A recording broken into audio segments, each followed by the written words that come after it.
And welcome back to another episode of Inboxing. This is season 3, episode 11, and we're actually launching next week on Monday, the 1st of May. And then it's live every week on podcasts and all your podcast platforms, episodes 1 to hopefully 14 plus. So, but the 11th one should be one of the top ones because we've got an amazing guest today. I'm super proud to welcome Val Geisler to the show. She's done this rodeo a few times. I think she's been a podcast host herself because she's had quite the career working in email and email brands and having her own agency. And she's kind of known as a retention specialist. So we're going to talk all about that and the road to here and beyond.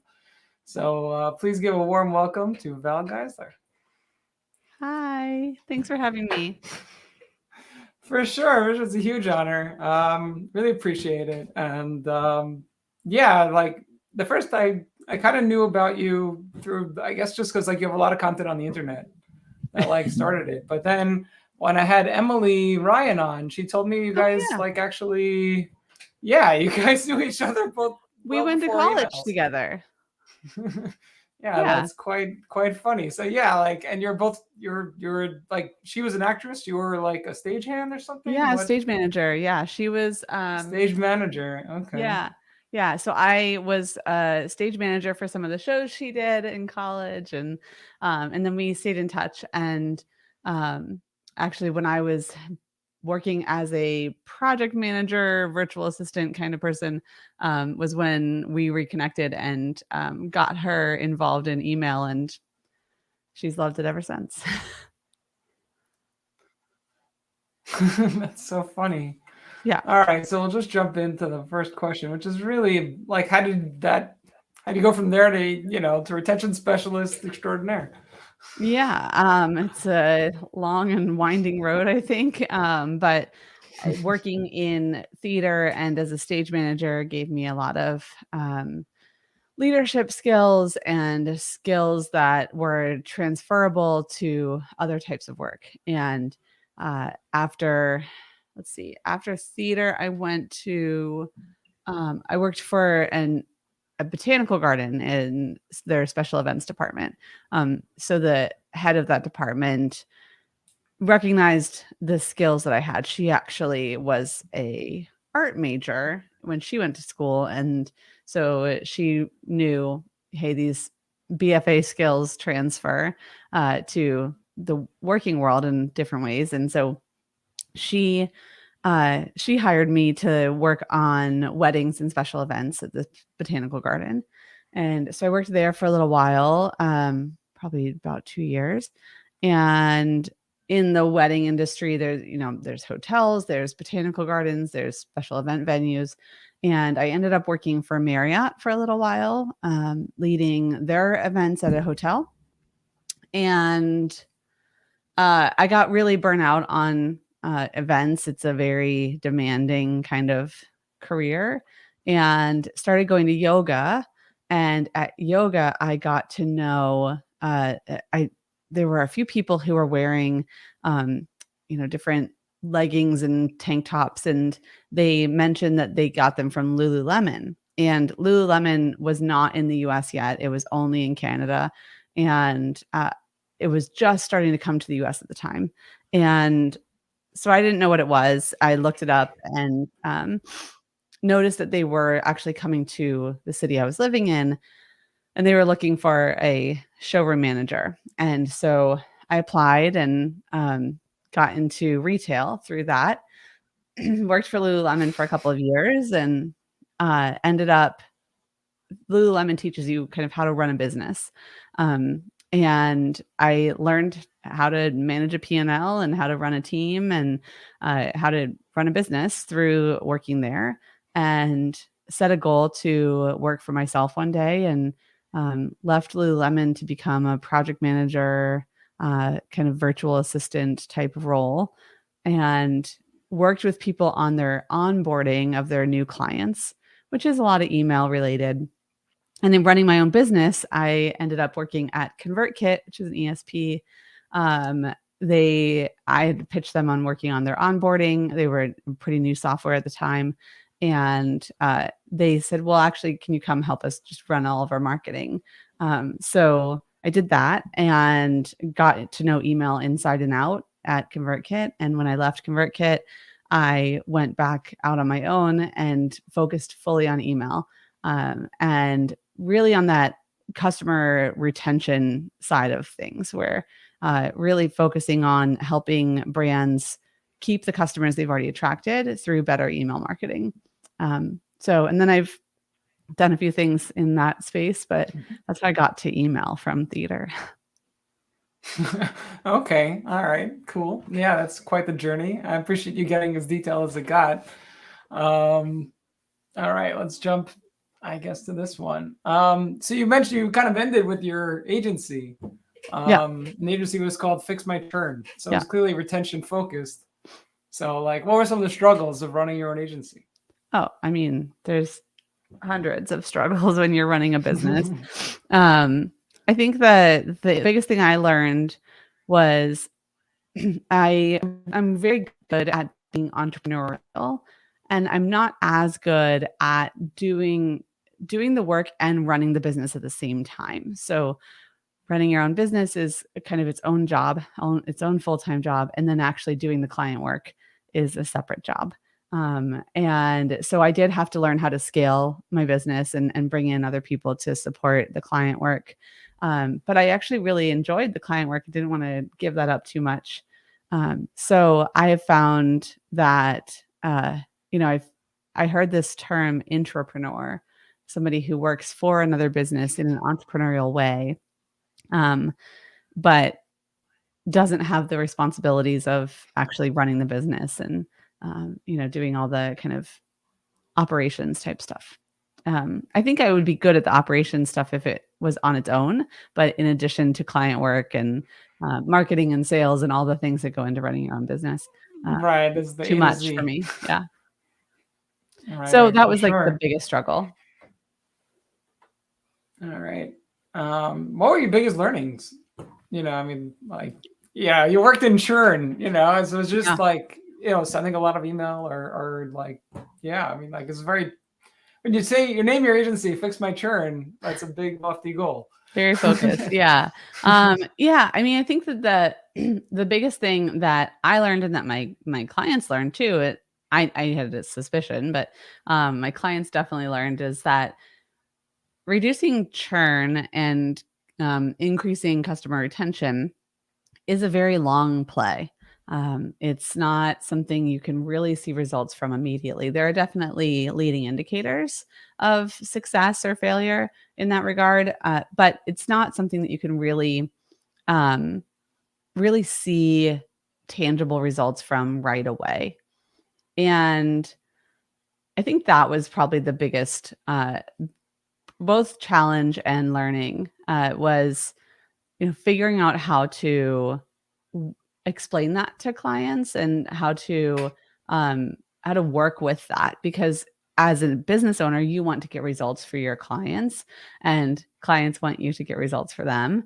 And so how do you do that in a way that is meaningful while also recognizing the fact that churn reduction is a long play? It's, you see the results of it 6 months later. When you're talking about increasing a customer's lifetime value, if it's currently, if you get hired with a client and they say, well, our LTV is 9 months and we want it to be 12, that's a year before you see if the results of your work. And sometimes you don't even work with that client anymore when those results are coming in. So, yeah, I think that that's really interesting to think about. Like, how do you provide value when it is a longer game, right?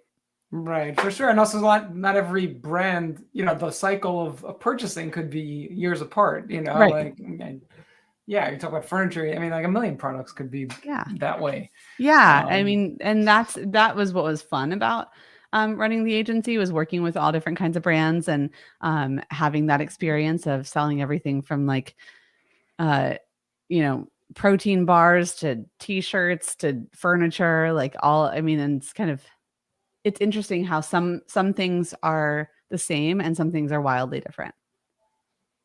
Right, for sure. Like I guess I've had that experience also where you try a subject line with one brand and it like smashes a home run, and a different brand it's like falls flat. Yes. Even if it's the Yeah. same vertical. Yeah. And design and all of those things matter, and it's really about the customers, right? Like it's who are the customers of that brand? If you're talking to parents, you're going to have a different kind of experience through email than if you're talking to a corporate VP. It's just like a totally different kind of um, email. Or maybe it's not. Maybe they're the same person. So Right. I mean, it's sort of like a thing. Everyone's human, but right. still, you have Right. to adjust like the way you talk to, Val Geiser's not the same way you want to necessarily talk to Hilla Berg.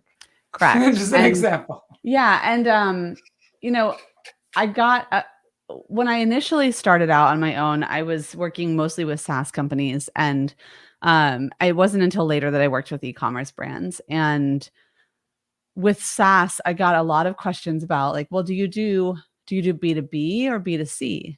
And I always thought like, well, at the end of the day, even if you're B2B, there's a human being that's opening an email on the other end of the exchange, right? So I was said I did business to human, right? Like it doesn't matter whether we're marketing to a business, a large Fortune 500 corporation, or if we're marketing to an individual who has maybe a small budget. There's the messaging is different, but the intention is the same. 100%.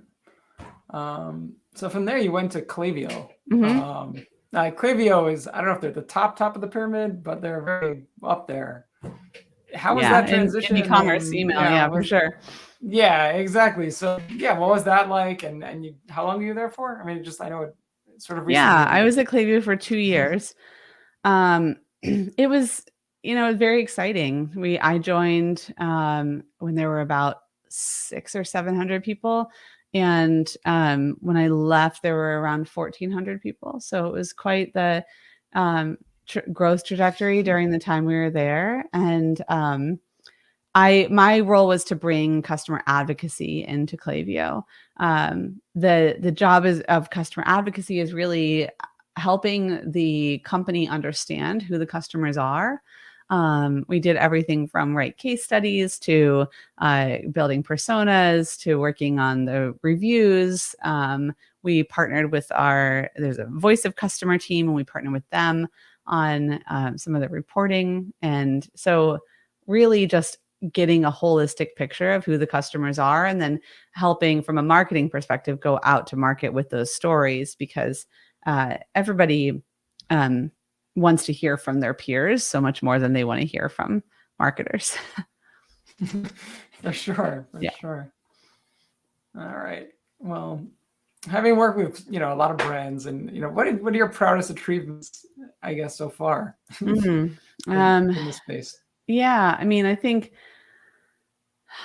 definitely like the ability to work with lots of different brands is, I think, a very an achievement I'm very proud of, because it speaks to the fact that this work does translate across different industries and types of businesses. So one of the things that I'm most proud of is the ability to learn about retention and churn reduction from subscription-based brands. I started working with SaaS, who are inherently subscription, and then translated that to subscription e-commerce. So a lot of consumer packaged goods, food, makeup, those kinds of things.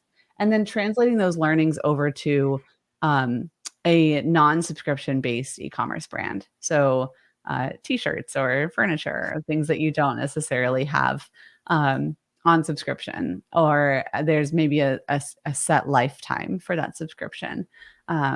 So yeah, I mean, I think like being able to easily move from kind of area to area and different focuses, and then apply those learnings across, what I learned from SaaS, applying it to e-commerce and vice versa.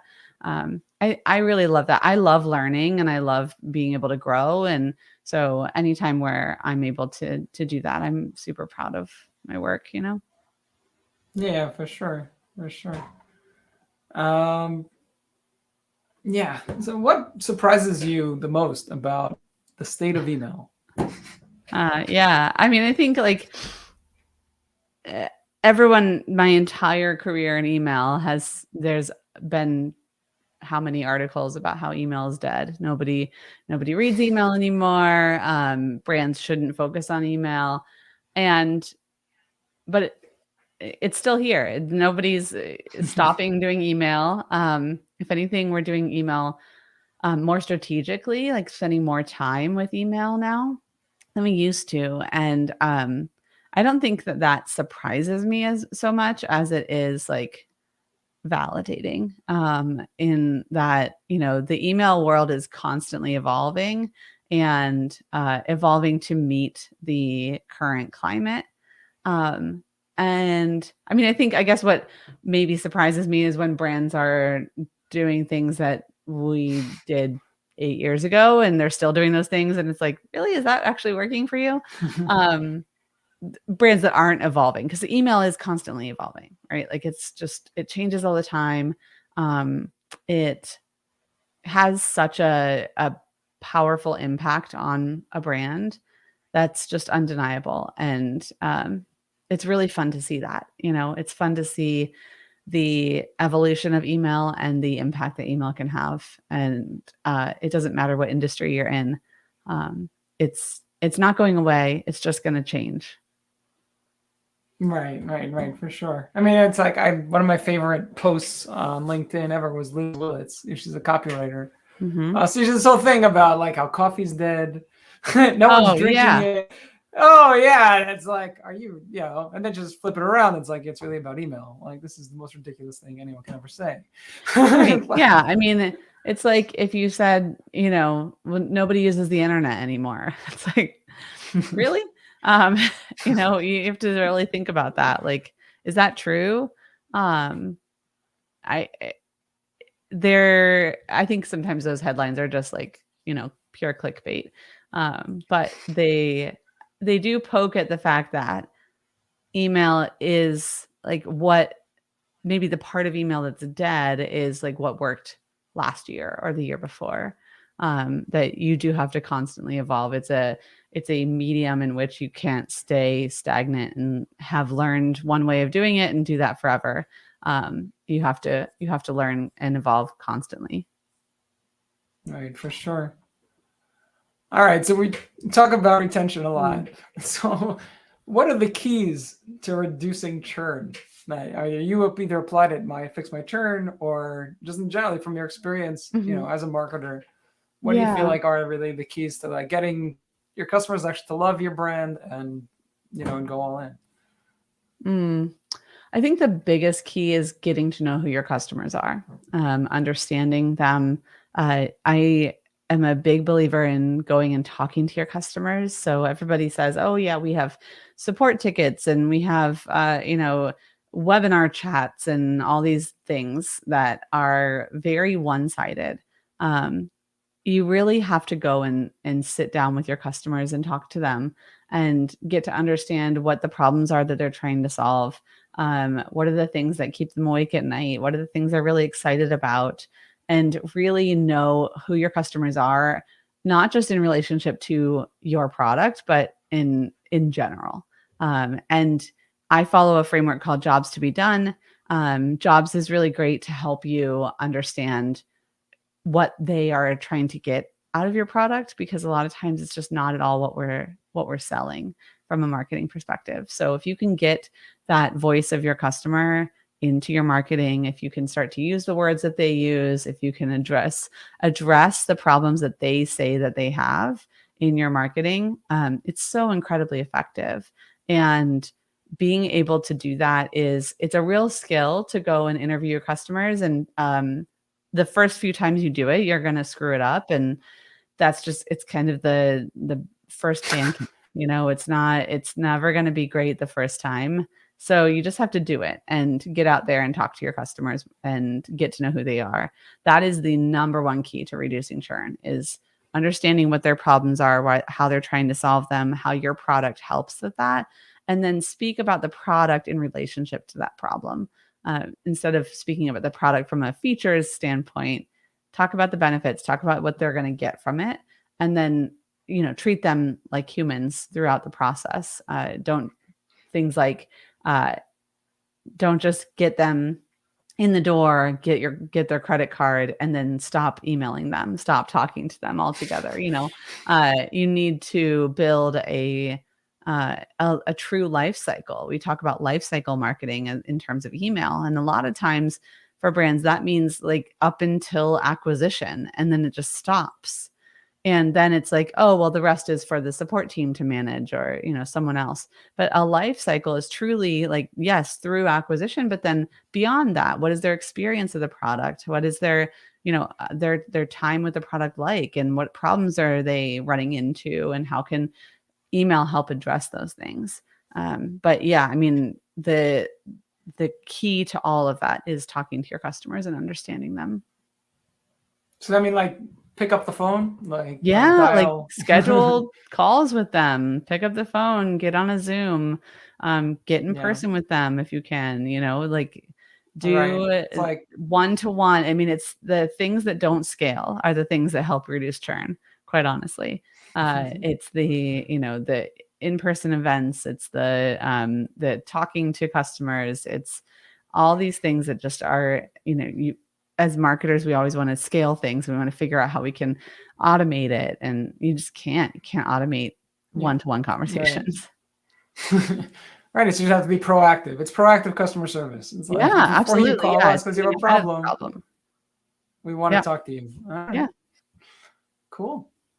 All right. So when you were at Clivy, you said you did a whole bunch of case studies. Yeah. So can you tell us a little bit about some of the, interesting case studies you put together? Yeah. There were actually a couple examples of this in different formats, but where brands were sending less emails and making more money. And that's really fun and exciting to me. And they were doing it through segmentation. So they were segmenting down to certain types of customers, people who had bought certain items or didn't buy certain items. And they ended up sending less emails about, so there was one brand who they did regular launches of new products that they got, and they used to just send that out to everyone. So they were a bit like a resale store online, and so they got Nike golf shirts. They would send that to everyone on their email list. And they switched to focusing that email on people who had purchased other golf apparel items or other Nike items. And they sent less emails, but those emails made more money than sending it to everyone. And that helped them with their deliverability. It helped them with their list maintenance. They got to keep customers on their list who did still want to buy from them, but maybe would unsubscribe if they got irrelevant emails. So that kind of like saving your brand reputation and also making more money is really great, that you can do all through email. Those are some, like, there are several examples of that in kind of the Klaviyo case study archives. And yeah, I think like that's really fun.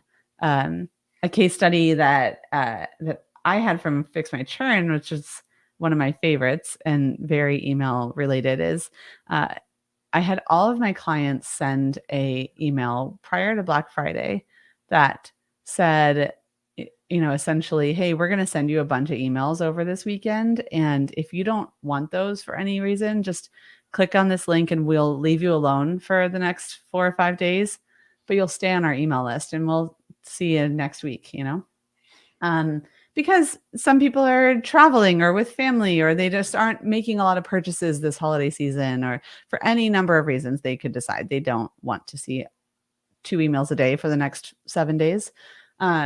And so we would send that email every time my clients were so nervous to send that email, because they thought, oh, well, we're going to lose people from, potential Black Friday revenue. But what you actually do is you save people for future revenue who weren't going to buy anyways. And then they were going to probably unsubscribe because they were sick of your emails, and or they're just going to not open them and delete them. And That's not great for your brand either. So, and those emails, we would get thank you replies to those emails.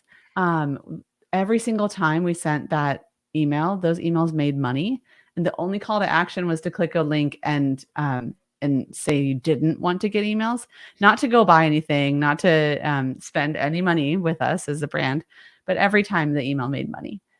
So it saved brand reputation, it saved subscribers who were going to otherwise leave the list, and it made money. So it was kind of like a huge win for everybody. Yeah, no, and that's also, I'm seeing that more and more, Mhm. like people doing these kinds of things. Even like I've seen in a footer very recently, take a break for 30 days. The Yeah. link that Yeah. says take a break for 30 days, and you click that link, it obviously adds a tag. And then, 30 days later, you're back on. Yeah, I mean, that happens So, like you do that on Facebook too, right? Like if you're in a group, following a group or following a certain page, you can mute that page or group for 30 days instead of just completely unfollowing. Like if you're just like, I just need a break from all this content for a little bit, that's okay. And right. so, yeah, kind of borrowing from other software where it's working really well for them. Like, why not do that in email too? 100%, 100%. And it's just really, you're humanizing. You're not treating them all just like cattle. You Right, throw a lot of emails exactly. at you. Some of you will buy, and and we're great. Yeah. It's I actually wish more ESPs would measure replies. I wish there was a way to measure reply. Like, we get all obsessed about open rates. Well, what about reply rates? Like, what if we could measure reply rates and say how many people are replying to this email and saying, talking back to the brand? Or 100%. even forwards. What percentage of customers that got this email are forwarding it to somebody else, forwarding it to a friend to say, hey, here's this deal, or you would really like this email, or, whatever it is.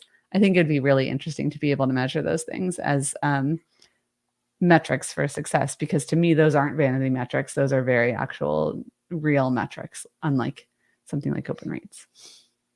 Right. Yeah, no, and we could probably, and it's not in the questions, but we just talk about open rates and, being someone that worked at Klaviyo, why aren't brands like doing more to show that, like, yeah, I mean, I understand, first of all, just talk for a second about MPP, and basically everyone who has an Apple device, they're getting automatic opens, and it's ballooning open rates across every ESP. And no ESP, to my knowledge, is actually, the simplest thing I could think of is just take your general open rate and apply it to Apple.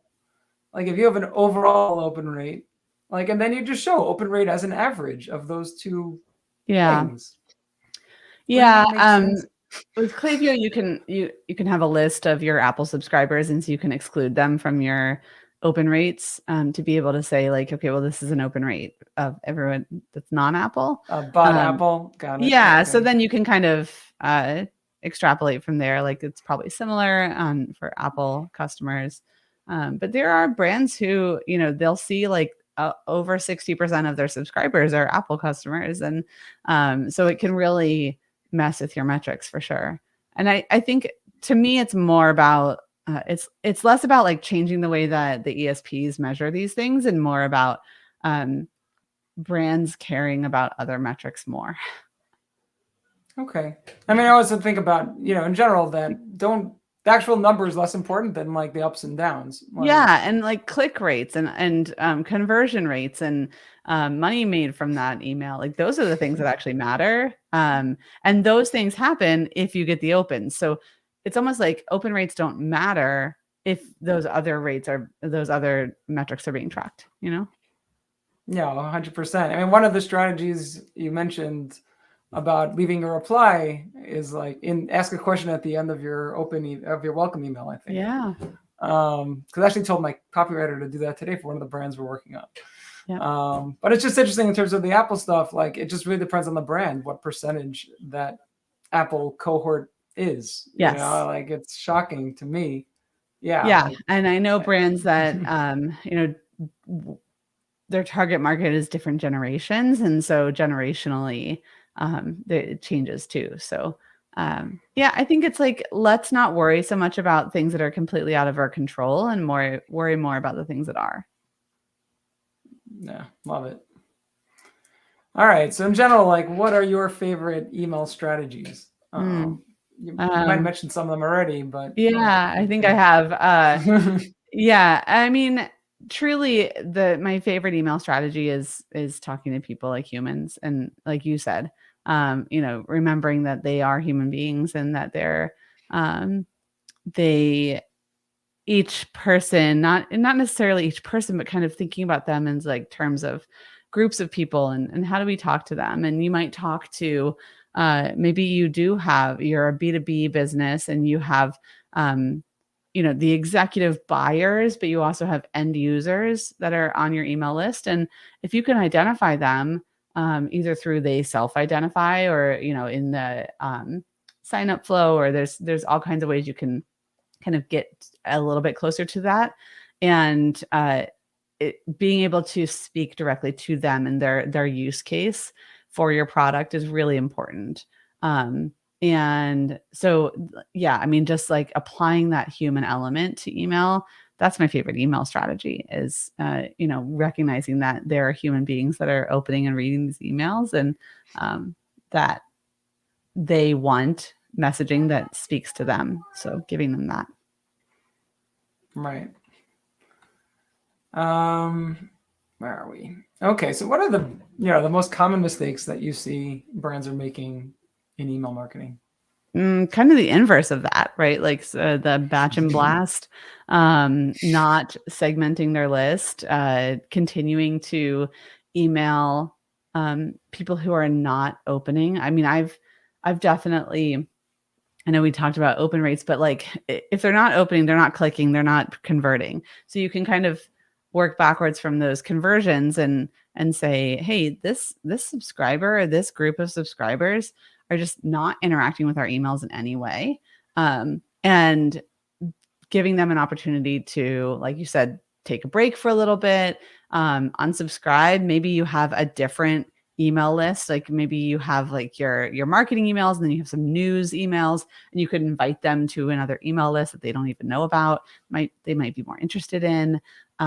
There's lots of ways you can interact with them. Maybe you have a community and you want to invite them to come there and see if they end up coming there. But really making sure that you're spending your email dollars on people who want to hear from you. So that means not sending kind of blast emails to everyone on your list, not sending emails to customers who are no longer converting from email, or maybe sending less to them that way. So really, again, it's like the inverse of what I just said of not applying that human element is a huge mistake. And then also thinking like everything is relevant to everyone, or you're going to make the most money or get the best results from sending to everyone. It's not necessarily true. Like I said, those case studies of sending to less people and getting more money from it are prime examples that it's just not true. Oh, And I 100%. think that applies across the board. Right, all right, for sure. Just yeah. I mean, it's these like best practices we talk about, segmentation and writing good emails and putting effort into it. Like I guess Exactly, that's exactly, yeah, I mean, that's just it, is like, maybe that's it, is the effort, right? Like, you can send an email every week, but are you actually putting effort into it and thinking about how the email program interacts with everything else in your brand? I think a lot of times email is an afterthought. all right. Okay, so what are some of your favorite or most memorable campaigns and why? Mm. Definitely that Black Friday campaign is one of my favorite and most memorable, mostly Okay, that'll because it's just like come up again, but the what? What'd you say? no, I'm just saying we heard about that one. I expected Yeah, that yeah, one, no. I mean, I but just I think like wasn't going to say anything any else. campaign that kind of surprises the client, that's or even me, is a favorite, right? Like where me I've definitely had campaigns, I can't think of specifics, but I know I've had plenty of them where we've done some kind of split test, and I'm like, the A version's definitely going to win. And I'm always wrong. Not always, but like a lot of times it's just it's just data, right? Like the B version wins, and that's just information. And now I know, and I can apply that to the next campaign. But yeah, I mean, to me, the favorite campaigns are the ones where you really learn something. Like, hey, doing something that we don't normally do makes us a bunch of revenue, or you know, the test that we think is super creative and fun and engaging doesn't convert as well as the test that's very straightforward, um, or vice versa.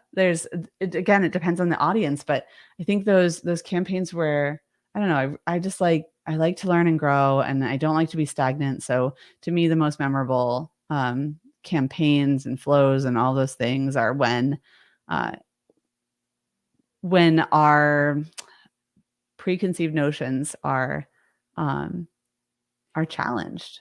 You know, For sure. yeah. Even the idea of like e-commerce brands love showing images in their emails. They love to show off their product, and rightfully so. They worked really hard on that. But some of my favorite campaigns were when we would send a text-based email and we'd have like inline links to the product and not show any images of it, just an email from somebody who works at the brand or the founder or whoever, kind of like friend to friend, talking about, hey, in case you missed our latest jeans, they're flying off the shelves and people are loving them, and here's all the reasons I love to wear them, and you might want to go check them out. Just kind of those like conversational emails. Those are so fun to see, especially when a brand doesn't do them a lot. They really stand out, and they are incredible conversion factors too. 100%. Like, I think episode 7, maybe I had on, I'm terrible because I forget his name, but basically he runs email at Moosehead or Moose Mhm. Jaw, Yeah. Moose Jaw Apparel and all this stuff. Right. Yeah. So yeah, he said like that's their best campaigns. Are these text-based campaigns. I send them once a week. It's in his name. And Yeah. they, yeah, Yeah, it's that's huge it. when it's a person, again, it's like Right. there's a person reading an email. So people Mhm. don't want to get emails from brands. They want to get emails from Right. people. 100%. Yeah. It's interesting how much, I mean, like working with brands, how, hesitant people are to like come out, behind the brand, to be Yeah. like the face of the brand, or, to get like personal with their audience.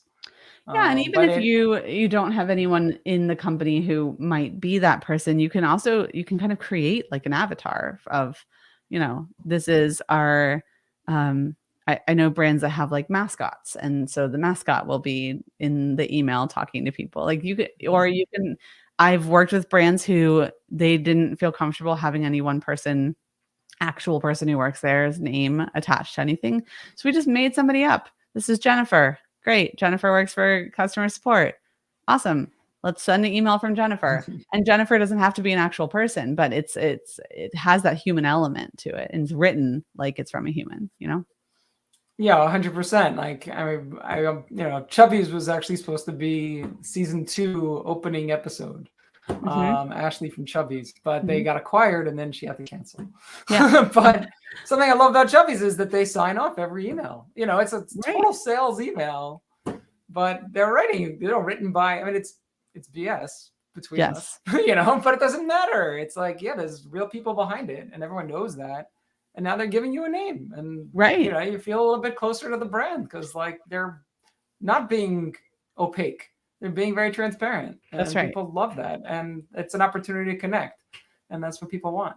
Yep. And if you have a known entity behind the brand, definitely connecting with them, like letting that person.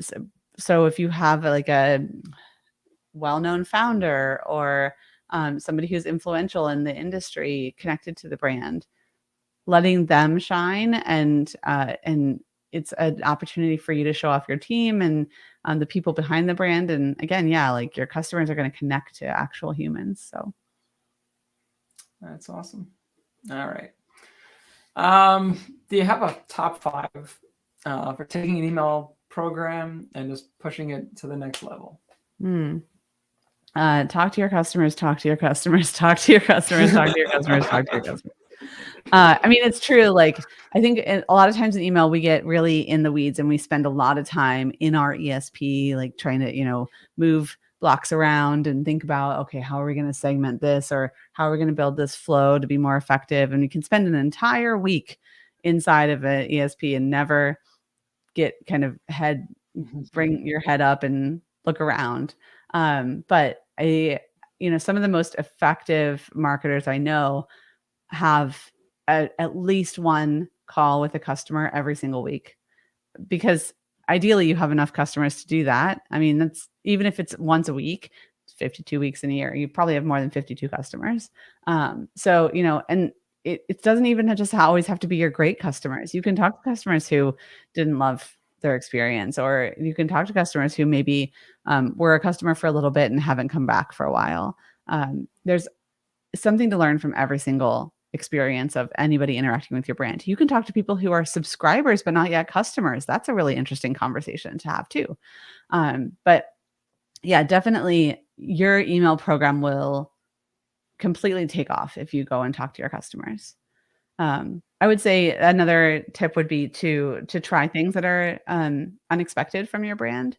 So if you have never sent a text-based email, do that. If you've never sent an email on a Sunday morning, do that. Just try to think about the things that are might feel a little bit like out of the ordinary for your brand. It helps you stand out to your customers to go, oh, why are they emailing me on Sunday morning? Like it's cool. I'm just sitting here drinking my coffee, and I have time to read this email. um, you know, spending the time to think through like those areas of opportunity will definitely teach you a lot about what is effective and what is not. I think a third tip would be to not assume that what is working the best of everything. So I think a lot of times, particularly in a market where things are hard and jobs are kind of on the line, we can go to what's comfortable and say like, okay, well, our email program has, we get 60% of our revenue from email, and I'm just not going to touch what's working. Like, I'm going to keep doing that because it's working. And I think there's definitely an element of truth in that. And you can do that while also trying a few other things to see, is this going to move the needle in either direction? And you don't have to do it in a big way. You don't have to, make a huge shift in your strategy or your priorities, but to try something to see like, okay, did that have a positive return or a negative return? And if it's negative, okay, we're never going to do that again. If it's positive, how can we lean into that more? But not getting like complacent, I think, is probably that third tip. And the fourth tip I would say is and if you don't already do this, you subscribe to other brands, not just in your industry, not just your competitors, but completely other brands. And go through their purchasing process, join their email list, and either become a customer or don't. But see that experience of what other brands are doing, so that you can see like how that feels, what you might learn from that. I think it's so important, particularly learning from other industries. If you are a subscription e-commerce brand, learning from the software that you use. So if you use Shopify, if you use Klaviyo, if you use any number of big software for your brand, look at their email programs, look at what kind of emails they're sending, how often they're sending them, what's included, and see how that feels for you. See if there's something that you can apply to your program from these other industries. I think there's just so much to learn from one another that we get kind of really stuck on like, okay, well, I know what my competitors are doing, but what about other, like, what if you sell clothes? What is a, you know, what is a baby company have to teach you? What does a car parts company have to teach you? There's something we can learn from everyone. So I think getting outside of your little box is helpful too.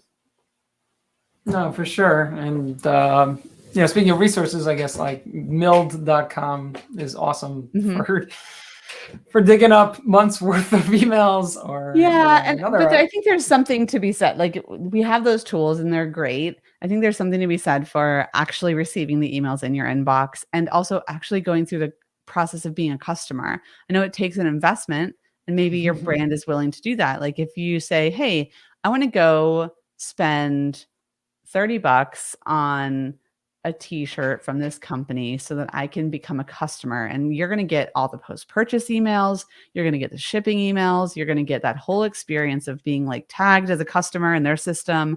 It's a different experience than going through some of the services where like really good emails in those places where we can see other emails, but we don't get the customer experience, Oh, for sure. And definitely just the key is, seeing what subject lines, tickle you, you know what I mean? Yeah, That like, oh, wow, look what they just did there. Like that's genius. I love right. that. Exactly. Like, We can all learn from each other. okay. Can you speak to emerging trends or technologies? I mean, obviously AI is like the biggest thing ever Yeah. now, but if you know any particularly softwares that are like pushing the needle in email, that'd be, that's what this question is really about. Yeah. It's interesting. I think the emerging trend in digital marketing is actually focusing on retention.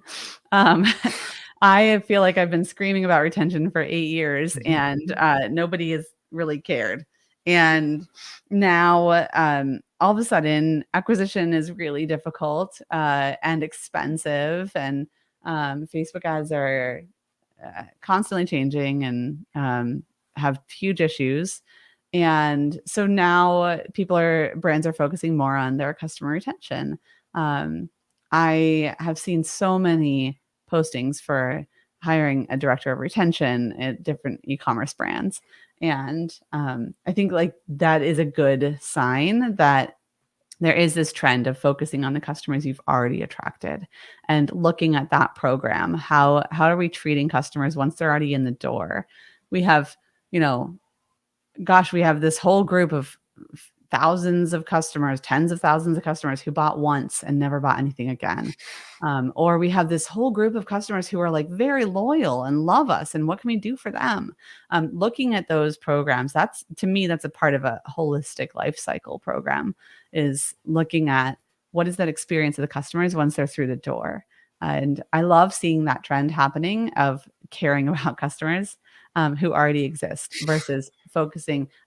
Acquisition is very important, but it can't be the entire focus. So it's definitely not like technology, but it's more of a business operational trend that I love seeing happening in marketing right now, because it's only going to pay off in dividends for these companies. And you can still focus on acquisition. And as a matter of fact, focusing on your existing customers creates a new acquisition channel where they are going out and being advocates for your brand and telling people. And you can even create formal ways for them to do that through a referral or affiliate program.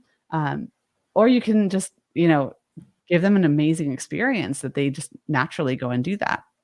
But it does create another acquisition channel, and that's kind of fun too, to see retention outpacing net new acquisition in terms of acquisition. It's fun. Yeah, I agree. That's awesome. It really is. Okay, what brands do you look for in your own inbox? You Hmm. find, their team is awesome, and you love their. There's one I love a lot. I mean, there's many that I love, but one that I always look at and open and see what they're doing is a jewelry brand called Mason Maru. Mason Maru has they make what they call nap earrings, or they make these like earrings that have a flat back so they don't poke you when you're laying down to sleep, so you can sleep in them. And they make a bunch of other jewelry too. And the emails are always so engaging. They have great subject lines. It's always very like socially relevant to whatever's happening in the climate today. They also do a good mix of image-based emails and emails that are written from the founder. And I just really, really appreciate how they think about their email program. They do a lot of like talking to customers in a way that like asking questions. One thing I know about the founder from their emails is that the founder loves pie. Like she doesn't like cake, she likes pie, and that there's a pie shop close to her house. And so because she'll often ask like, has anybody had any good pie lately? Like, what kind of pie do you like? What recommendations do you have? Do you know a pie shop that I should order, a mail order pie from? And just like those kinds of human elements that they throw in Playful there and you. has nothing to do with jewelry. Like, it has nothing to do with earrings, but now every time I see pie, I think of her, right? Like that's kind of powerful. Yeah, for sure. And it's just like that, having fun and being human and Yeah. engaging people and talking like people. Yeah. We want to And hear from you. And, if I see do not replies, at brand.com, it's like, why? Why would you do that to yourself? right. There's another one that does similar work. They're called Outweigh. They make socks. And they do a lot of fun, like for your eyes only kind of subject lines. And gosh, how can you not open that? Where I think we all have enough FOMO in our bodies that it's like things like that are very exciting. They do some good launch content too. When they're releasing a new sock, they'll kind of do like riddles or pixelated images or like guessing games, right? Like there's all kinds of fun stuff that they do. And again, they have very relevant human copy in their emails, and then they also like pair that with images that matter. For sure. So the next question, is the last question. I'm gonna stop here and say, you recently posted about a book on Twitter about hospitality. Mm. Can you tell us what you love about that book and maybe, yeah, Yeah. what's that all The about? book is called Unreasonable Hospitality. It's written by one of the a person who ran a restaurant called 11 Madison Park in New York City for a long time. And it's incredible because it's about restaurants, because that's his lived experience. But it's actually about how you treat people, both how you treat your team. There's a lot in there about like how you work with other people on a day-to-day basis, but there's also a lot about how you treat your customers, and what makes a difference. And it's that human element. One of the stories he tells is about overhearing a server overhearing at a table somebody, two people discussing the meter that they had fed was, oh, it's going to run out in 20 minutes and let's keep an eye on the time. And so the server said something to someone else at the restaurant, and they decided they were going to go feed the meter. So they went and asked the customer, hey, which car is yours? We'd like to take care of your meter for you. And they just went out and they filled the meter, and came back, and the customer didn't have to worry about it for the rest of the night. And that cost them what, like $2 in quarters? And it probably created a customer for life. Those customers are grateful. They had a better experience of their dinner because they weren't constantly checking the time to see if they needed to run out to the meter. They didn't miss their food arriving at the table because they were feeding a meter, and it's little things like that really go a long way, both with your team and with your customers. And it's just chock full of stories and inspiration for how we treat people. And I think a lot of it can apply to email too, like how we talk to people, how we think about our email programs, as it's not about, for him, it was never about creating a fine dining experience that that was like the same everyone else did. It was about creating a fine dining experience that nobody else had created before, and that would become the example of this is how you run a restaurant. This is how you treat people. This is how you engage with your customers.